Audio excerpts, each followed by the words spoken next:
typically if somebody has an acute injury, a fall, or they get mad and punch a wall, or something like that, you get an x-ray. And let's say there's a break. What we look for is we look for how the break classifies in terms of, is it a stable fracture pattern? Is it an unstable fracture pattern? Does the break go into a joint or does it not go into a joint? And so if one of the knee-jerk reasons why we fix fractures is if the break goes into the joint and the joint is now unlevel, that is a problem, because cartilage in joints is the smoothest surface on earth.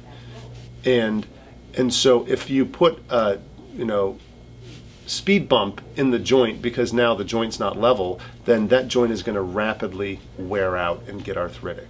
So if someone has a break that goes into the joint, there is damage to the joint that is there from the moment of the injury.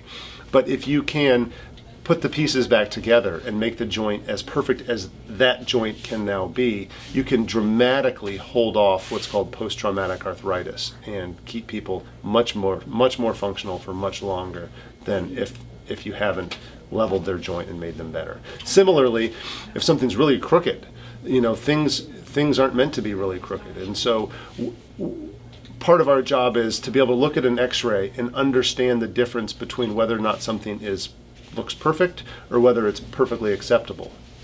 Because if you're 8 years old and your growth plates are wide open, you can have a broken wrist that's pretty crooked, and we can with certainty know that's going to be fine. He's going to grow that straight with time and put you in a cast and keep you in a cast and just watch it with x-rays and keep a kid out of the operating room, because a kid may not need to have something straightened, because if you're 8 years old and you have 6 years of growth remaining, there's a lot of things that the body can correct on its own if it has the time to do so.